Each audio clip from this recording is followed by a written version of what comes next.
Hello everyone, I'm Prototype Guy and this is the second episode of Electro sub project. Okay, so I finished last video with working propulsion module and now I need a way to attach it to the board. Obvious option was to use these typical fin mounts, which are quite cheap and they are designed to work with inflatable subs. So I bought two mounts online because I will be mounting two motors on each side of the board. To attach propulsion module to the mount, I printed simple holder and glued it to the module. And it all worked okay, but this holder is fixed, so I can't rotate the module and therefore steer the board. So, to fix that problem, I designed a bigger version of the holder that consisted of servo mechanism, which drives the whole system. It's cheap and small Tower Pro 9 gram servo. Two gears that transfer motion from the servo mechanism to main shaft, made of carbon fiber. It has to be really strong to support the propulsion module. It is supported by two small bearings and attached to propulsion module holder on the top. However, there is one major problem with this design. The servo is not waterproof, so I will try to make it so by gluing all the holes with hot glue.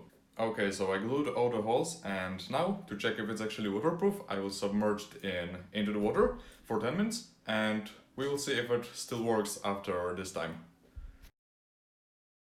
A few minutes later. It's been in the water for even more than 10 minutes and it still works perfectly fine and there's no water inside. So yeah, I think I'm done with the servo testing and now I will move on to printing and assembling the whole propulsion module holder. I printed and assembled all parts and this is how it looks like, with propulsion module on the top.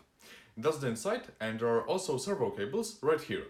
When the servo is powered, it works quite well, except that servo sometimes seems to struggle to move the propulsion module and it's also pretty loose.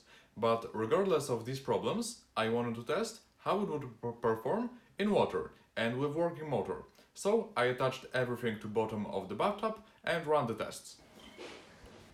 Tests went flawlessly and now I'm pretty convinced that this design is okay.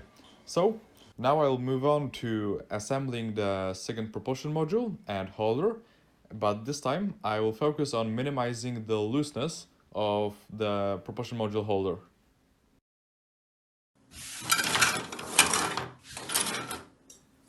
Okay, so everything is assembled and it's still a bit loose, but it's much better than the previous version and I'll leave it like this for now.